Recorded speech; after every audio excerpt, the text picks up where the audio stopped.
Hello, it's Tuesday, March 8th, 2022, and your Daily Detroit, sharing what to know and where to go in Southeast Michigan, is in two parts today. First, the old Fisher Body 21 is getting new life.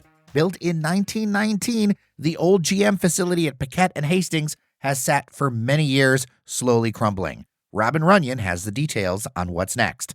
Second, the start of the Detroit City FC season is upon us. We've got a couple of signings to talk about, a preview of the first match on the road this year against San Antonio FC, and of course, we're going to draw the winner of our season ticket giveaway. Fletcher Sharpe is ready to go. I'm J.R. Stays. If you've got a second and you're an Apple Podcast or Spotify, leave a quick 5 stars if you like what we're doing, and let's just jump into it.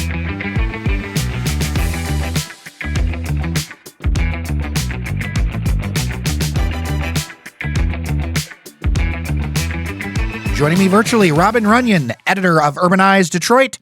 Welcome to Daily Detroit for the first time. Thank you. Thank you, Jared. Thanks for having me. Of course. Now, the big news is Fisher Body 21. It is a property that, frankly, anybody who travels the freeways has seen right there at that I-75-94 junction. It's got a ton of history. It's been, I think, what has it been, 1993 that it's been decommissioned? Yeah, it was used a little bit in the 90s, an industrial paint company. Since 2000, the city's owned it, and it's not been used at that time. So it's quite an undertaking. Not only has it not been used, but I've kind of been seeing pieces start to kind of crumble off of it, to be very honest. Yeah, you kind of notice it when you're, merging onto 94 over there. It's kind of shocking that this announcement came, I think. I didn't have a lot of hope for the building. I didn't think this was coming. I certainly didn't think it would turn into residential. It is an interesting move because I was surprised as well. And it's going to be a lot of residential, right? I mean, this is not a small project. Right. Yeah, it's over 400 apartments, and 20% are going to be designated as affordable, whatever that might be in 2025. I mean, it's 600,000 square feet. That's enormous. And if your listeners have taken a look at the renderings at all, it's kind of cool what Macintosh Porous has done, because it's a huge kind of a hulk of an industrial building. How do you do apartments in something that size? And they're putting atriums in the middle to bring more light in. So I think that's kind of a genius plan on their end. I think that's smart too, because so that would mean that in some cases you're going to have apartments that are kind of interfacing, but they would still have natural light, right? Right. And then they're doing retail space with this. If this truly comes as they envision it, and what's the year, 2025, they say they're going to have this done? Yep. If they come as this envision it, I mean, this is something that could be really a hub and an anchor in an area that's already got some things really, happening. I mean, Milwaukee Junction has been a neighborhood that's been, at least on my lips, and I think on your pages of your website, quite a bit lately. Yeah, I mean, it's an interesting neighborhood because I think a lot of the neighborhoods around it get a lot of attention. Obviously there's Midtown across 94, there's New Center across Woodward, there's the North End up where you are across Grand Boulevard. But Milwaukee Junction doesn't get a lot of attention, and it's extremely centralized, And so it's obviously had, a lot of businesses that have been there for a long time.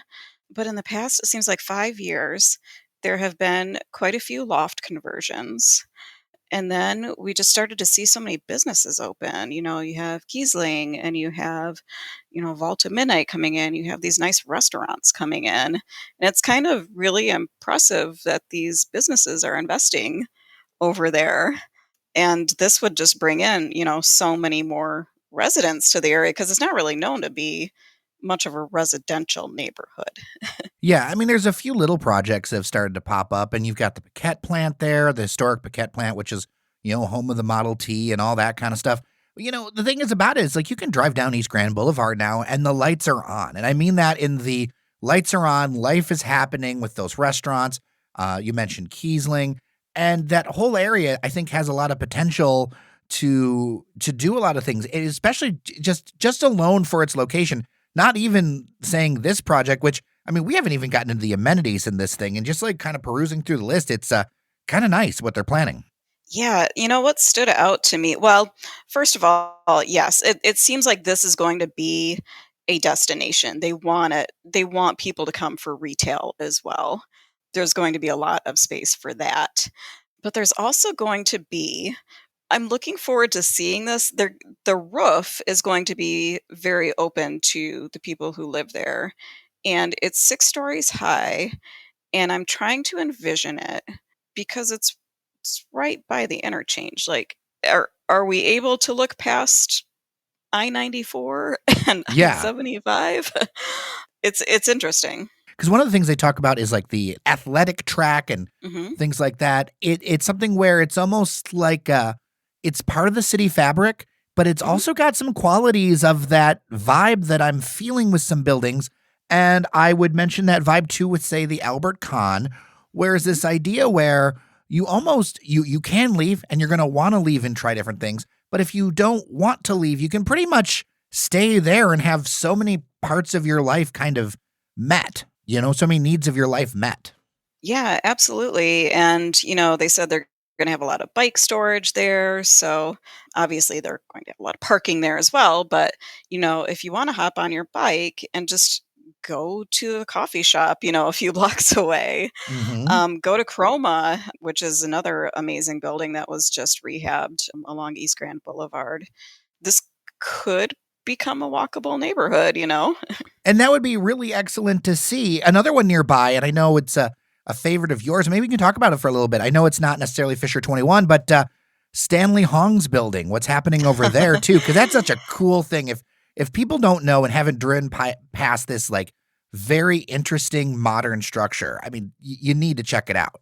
Yeah, we don't have many Googie style buildings in the city. There's a lot in LA, but there's not a lot in this area, and it'll be turned into a music venue. I'm hopeful that they're gonna start working on it this year. I was at a historic district commission meeting last fall, and everybody was just so excited about it.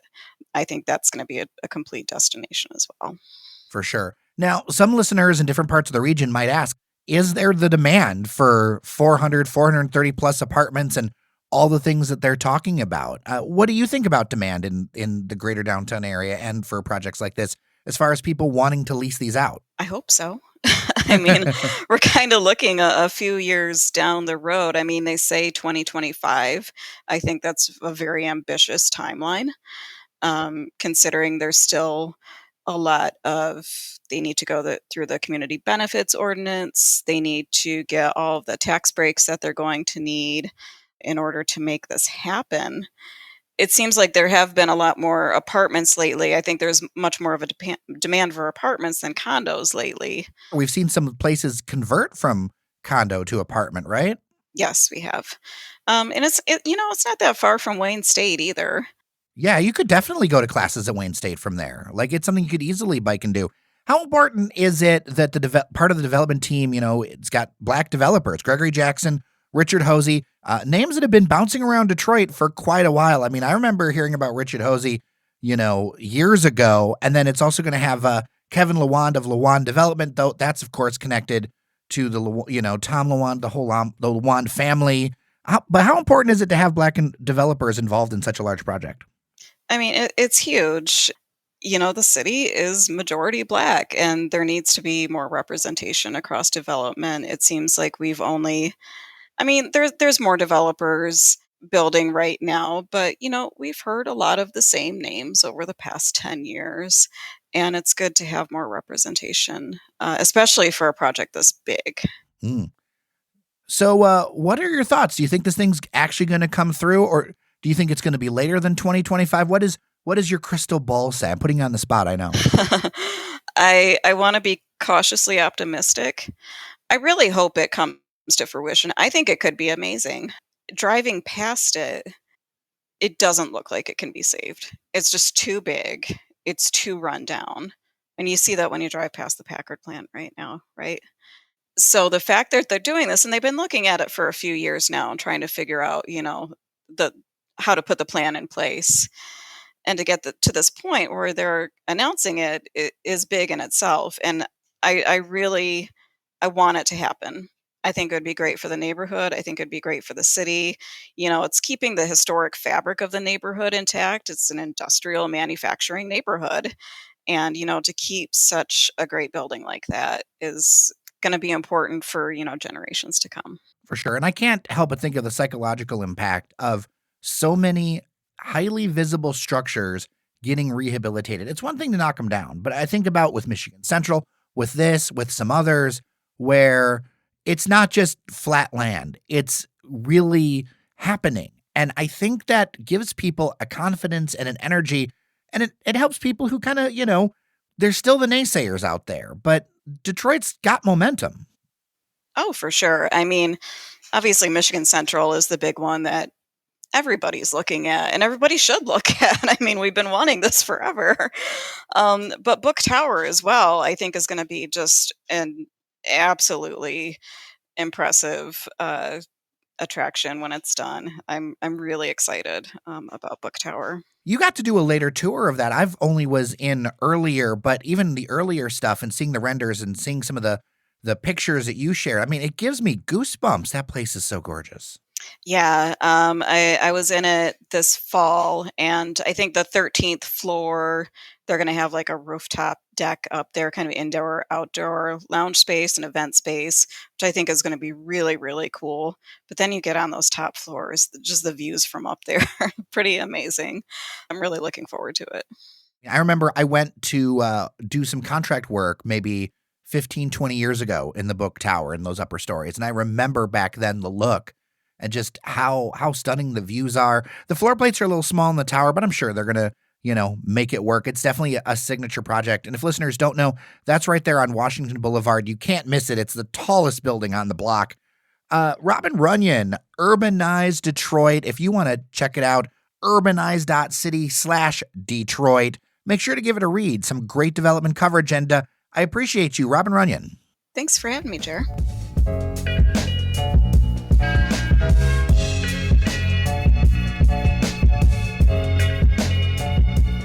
Joining me virtually, Fletcher Sharpe. It is an exciting week. It is a match day week, first of the season. Excited that all these predictions we have for the team are finally going to get to come to fruition and see whether they will be as good as the fans hope or as bad as the opposing supporting sections hope. Well, we've got a couple of signings to talk about. Let's work through them.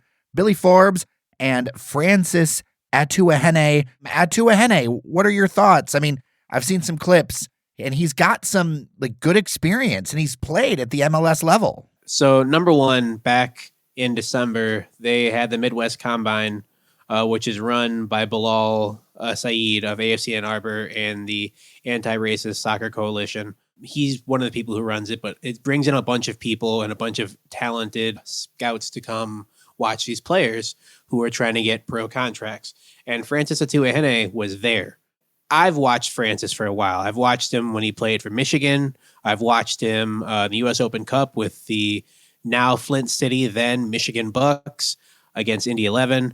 And I said right then, when the Combine list came out, a really smart team would not let Francis leave this Combine without a contract. Clearly the most talented player there. There are some really talented people, but the most talented and explosive player there. A quality team, especially a team that needs a forward, is not going to let Francis just leave. No. And someone heard me, because they were scouting Francis then, the friendly against Phoenix Rising FC.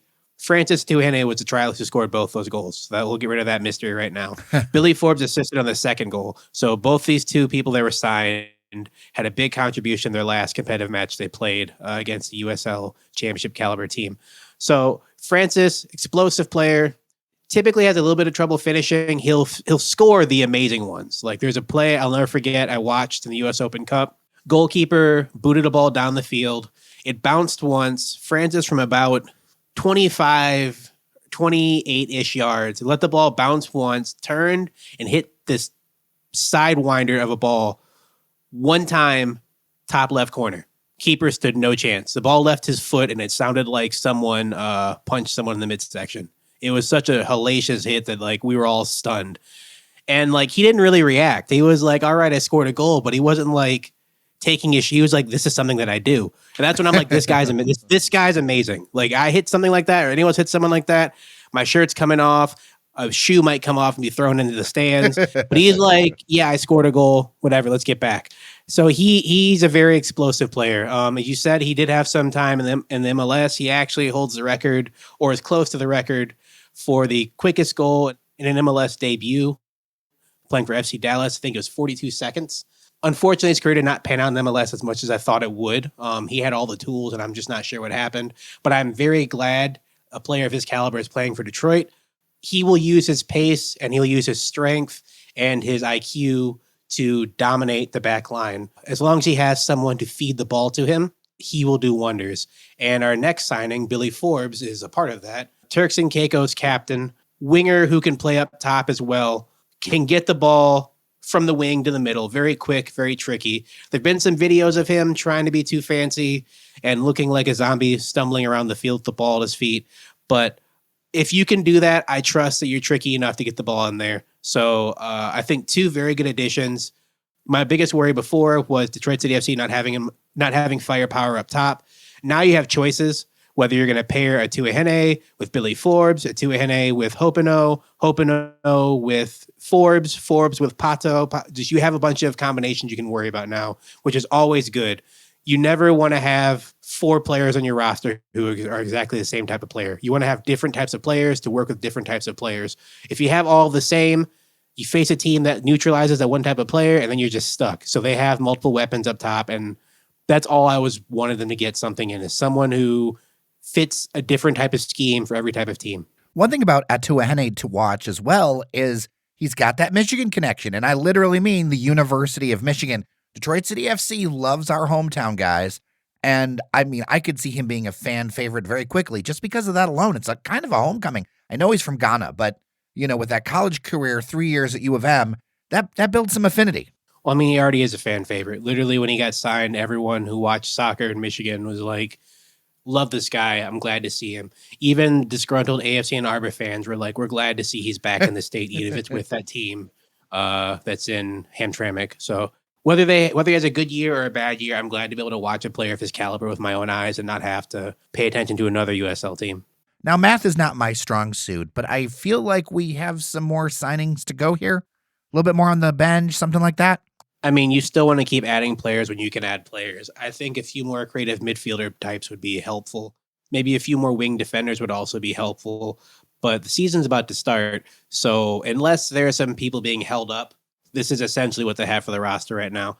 I will say that DCFC did have a closed-door friendly against Michigan State University men's soccer team, and there was a familiar number 10, short number 10, who played for DCFC in that friendly, who we have not seen being rostered yet. So I don't know if there are a few more roster additions to come or not, but as of now, this is what we have, so we have to just go with it. I have to assume there are a few more people held up, but if not, then we go with the 17 to 19 players that we have on this roster. So, speaking of that match, 8:30 p.m. Eastern Time on ESPN Plus, San Antonio FC, the USL Championship season begins. What are your initial thoughts? This team did well with the points, finished second in the Mountain Division of the Western Conference. They are not too shabby at all.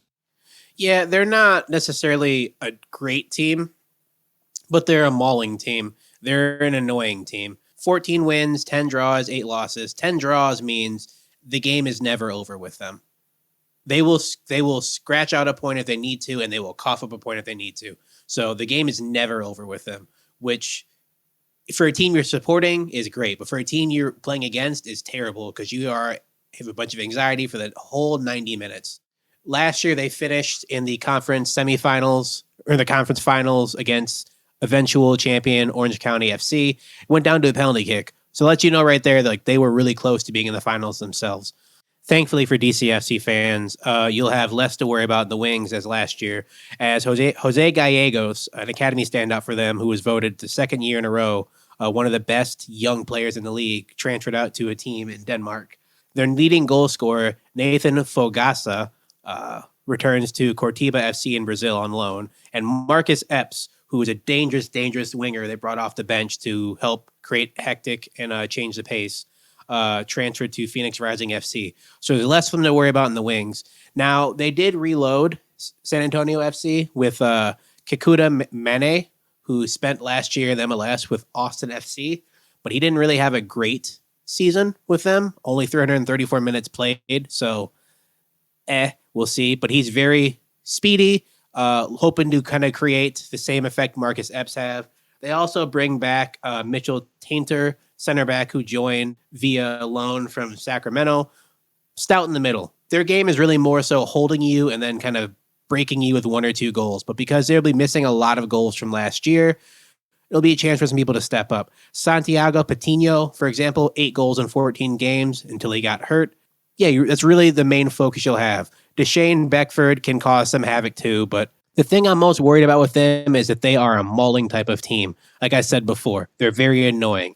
And 32 games last year, they had 94 yellow cards, which is 5 less than the record for the USL Championship of 99 set by the Las Vegas Lights FC. So they will get under your skin to the point to where they will be booked for it. 94 yellow cards in 32 matches is just under 3 yellow cards a game, which is bad.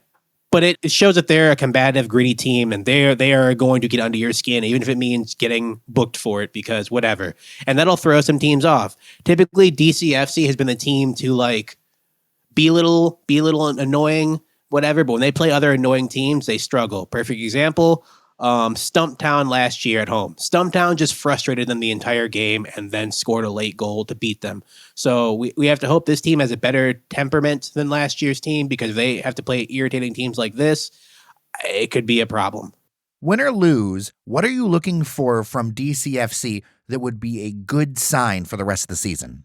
For them to kind of keep playing the triangles in the middle. By triangles, I mean typically when you receive a pass from somebody, having someone to your left or someone to your right or someone in front of you or someone behind you to someone you can pass the ball to. Having 2 options besides just taking the ball and dribbling it yourself. If they can maintain the triangles, especially on the wings against these USL Championship teams, I think they'll be fine. Especially because Trevor James' system is predicated on moving the ball quickly up and down the field. Not so much side to side, really more so maybe 1 or 2 side passes and then down the field in a triangle type pattern. So if they get stuck in the middle a lot and aren't unable to turn the midfielders to try to get their attacking weapons going, I would be worried. I'm anticipating this game being a draw for 2 reasons. One, because their first 2 friendlies against USL teams were draws, showing some explosiveness, but also showing some prone to mistake in the back. And number 2, that's just typically what you have to expect when you're playing against San Antonio. I don't think they're going to make this game easy. DCFC could potentially pull it out late, but I just don't see that happening right now. Not at this stage. I think they'll be happy just to get the point, because points matter. 1 point is better than, 0. I see a draw, 2-2 draw. Real quick, and this is for all the new to soccer listeners I know we have out there. This works on a point system, kind of similar to hockey, right? Yeah, so it's 3 points for a win, 1 point for a tie, 0 for a loss. There's no overtime in regular season games, so when the game ends with both teams having the same score, the game's just over and you both get a point. And for playoff structure, you really just want to collect points. As I said, for San Antonio, perfect example, they had 14 wins and they had 10 draws. So that's 10 points right there. That could have either been 3 points or 0 points. And sometimes you'll take a draw. If you're just trying to get into the playoffs and just do what you need to do, a draw is fine. If you're near the bottom of the table, which is what they call their standings, if you're near the bottom of the table and you're trying to push up so that you're not all the way at the bottom, you want to try to collect wins as quickly as possible. But if you're just trying to maintain your position for playoff position, as long as no one's chasing you, as long as you're kind of stuck where you are, a draw is fine. 1 point is better than none. You have to just think positively. It stinks we didn't get the win, but I'd rather have 1 point as opposed to 0 points, because a bunch of losses and 0 points will definitely make sure you don't make the playoffs. All right, now finally, we've got more than 150 entrants to our Detroit City FC season ticket giveaway. I'm excited about this. I mean, this is kind of fun. I've got everything set up to do a random drawing, and I'll, start things going once you say so. Now, how excited are you about this drawing? I didn't expect 150 people to want to partake. I was honestly expecting like 20 or 30 max. So to hear 150, that's really great. Whether they're fans of the show, whether they're just people who want a ticket, thank you. I'm going to get the randomization machine going, and you do a countdown, Fletcher, from whatever number you want, and then I'll hit stop, and we'll see who wins. 3, 2, 1, go. All right. Anthony Tippy. Congratulations, Anthony. My right leg has helped you get these pair of season tickets. So congratulations. We will be reaching out to you via email about this. Congratulations, Anthony. That's absolutely awesome. I appreciate you entering. Looking forward to seeing you out at Keyworth. To everyone else, thank you so much for entering. I appreciate you listening, being interested in Daily Detroit. Well, Fletcher Sharpe, I appreciate you. I know we're going to be talking next week after the San Antonio FC match. This is exciting. I can't wait. Yeah, we'll be prepping for their first USL Championship game at home. So that will be even more exciting than their first one on the road.